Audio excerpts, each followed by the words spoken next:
He is better known as Agent Garbo. Garbo was a master of deception. He was a double agent working for the Allies. But his true allegiance was to his conscience. He loathed the Nazis and yearned to see their downfall. Born in Spain, Garbo's path to espionage was far from ordinary. He was a man of contradictions. He was a chicken farmer with a talent for strategy. He was a family man, thrust into a world of lies, and he was a pacifist forced to fight a war from within. Garbo's journey into the heart of the Nazi regime began with a simple desire to make a difference. Driven by a deep-seated hatred for fascism, he offered his services to the British intelligence agency, MI5. They initially rejected him. Undeterred, Garbo took matters into his own hands. Little did the Nazis know the unassuming Spaniard they would come to trust as a valuable asset was, in fact, their greatest deceiver. Garbo, with his sharp wit and talent for fabrication, was about to weave a web of lies so intricate it would change the course of history. His story is a testament to the power of one man's determination to fight for what he believed in, no matter the cost. Juan Pujol Garcia was an unlikely spy. He wasn't a soldier or a diplomat. He was a man of peace, thrust into a world at war, but his hatred for fascism ran deep. He watched as Hitler's forces marched across Europe, leaving a trail of destruction in their wake. He knew he had to act. Garbo's journey into espionage began not in a smoke-filled room, but in the bustling streets of neutral Lisbon, Portugal. There, he approached the British embassy, offering his services to fight against the Nazi regime. The British, initially skeptical of his amateurish approach, turned him away. Undeterred, Garbo saw an opportunity. He knew the Nazis were desperate for information. He decided to become their source, feeding them carefully crafted lies. He created a fictional network of spies, inventing identities and fabricating reports. He even used a Spanish tourist guidebook to make his information seem authentic. His fabricated reports caught the eye of German intelligence. They were impressed by his apparent access and insights. They recruited him as a double agent, codenamed Arabelle. Little did they know, they had just welcomed a wolf in sheep's clothing into their midst. With his foot in the door, Agent Garbo was ready to play his dangerous game. He was determined to use his position to undermine the Nazi war machine from within. His courage and ingenuity would soon make him one of the most successful double agents in history. Agent Garbo was a master of invention. He created a fictional spy ring out of thin air. He spun tales of imaginary agents, each with elaborate backstories and motivations. He wrote detailed reports about troop movements, military secrets, and Allied plans. But it was all a carefully crafted illusion. Working from his home in Lisbon, Garbo's most powerful weapon was his imagination. He invented a network of 27 fictitious sub-agents. Each had a code name, a personality, and a fabricated backstory. There was the greedy businessman, the disgruntled clerk, even a disgruntled mistress of a high-ranking British officer. To the Germans, they were invaluable sources of information. In reality, they were figments of Garbo's fertile imagination. To maintain the illusion, Garbo had to be meticulous. He studied train schedules, researched military equipment, and even used old postcards to describe locations. He timed his messages carefully, creating a sense of urgency and importance. He even went so far as to invent reasons for his agents to fail, blaming their fictional shortcomings for any inaccuracies in his reports. The Germans, completely taken in by his elaborate ruse, showered him with praise and rewards.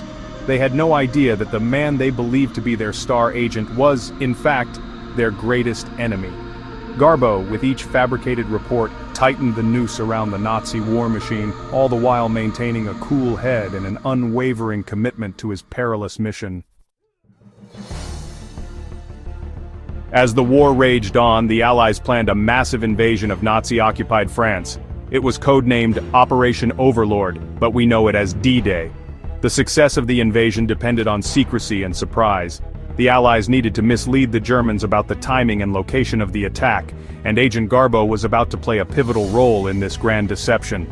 Garbo was brought into Operation Fortitude, a massive disinformation campaign aimed at confusing the German high command.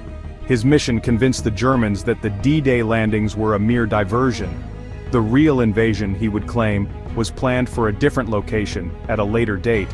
Garbo's fabricated reports flooded German intelligence. He sent messages claiming that the Allies were amassing a massive army in Scotland, poised to strike at Norway. He reported on non-existent troop movements, invented supply shortages, and even described a fictitious general who was supposedly leading the deception. The sheer volume and detail of Garbo's reports had the desired effect. The Germans, already predisposed to believe their own intelligence, fell for the ruse hook, line, and sinker. They diverted troops away from Normandy, bolstering their defenses in the wrong locations. On June 6, 1944, when the real invasion began, the Germans were caught completely off guard. Garbo's deception was a resounding success. His web of lies had saved countless Allied lives and helped turn the tide of the war. He had proven that sometimes the pen truly is mightier than the sword. The success of D-Day was a turning point in World War II. It marked the beginning of the end for Nazi Germany. And, Agent Garbo, the unassuming Spaniard with a gift for deception, had played a crucial role in this victory. His fabricated reports had not only saved lives, but it also helped to shorten the war. Garbo's deceptions continued long after D-Day. He continued to feed the Germans false information, keeping their attention diverted from real Allied operations. His efforts sowed confusion within the German ranks, leading to miscalculations and strategic blunders. His contributions to the Allied war effort went beyond D-Day. His intelligence allowed the Allies to anticipate German movements, plan counteroffensives, and exploit weaknesses in their defenses.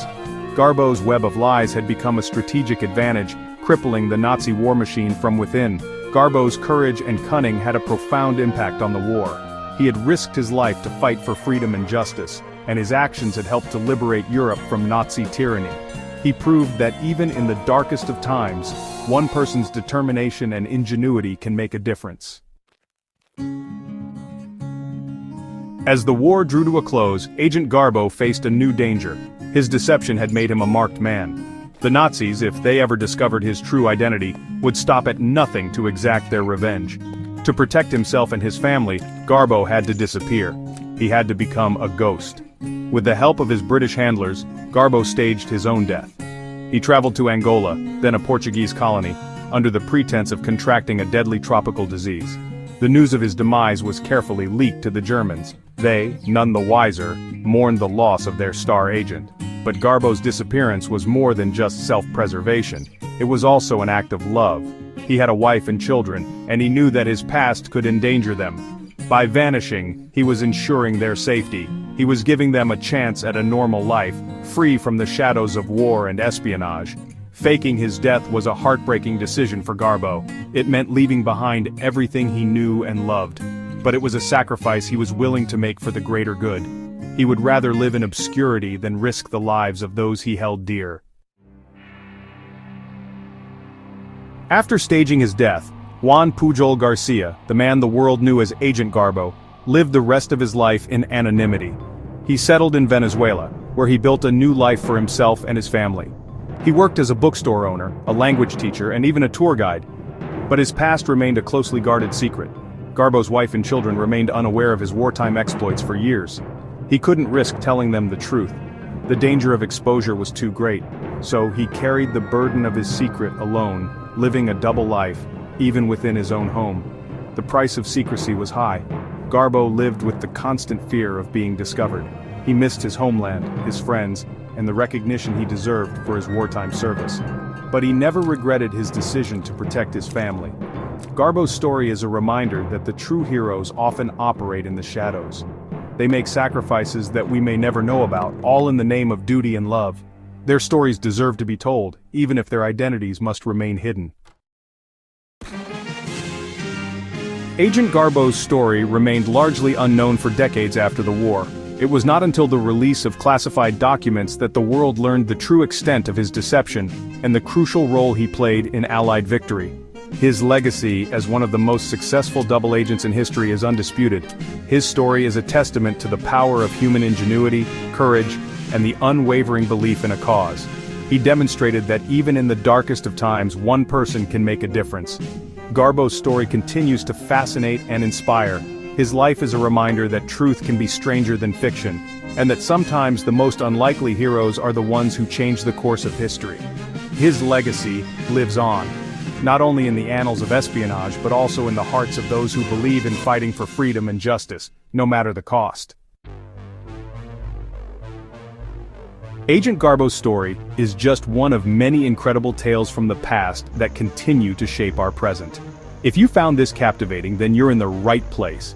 Subscribe to our channel for more thrilling stories of espionage, bravery, and the remarkable individuals who dared to change the world. Let us know in the comments what other historical figures or events you'd like us to explore. History is a tapestry woven from countless threads, and we're here to unravel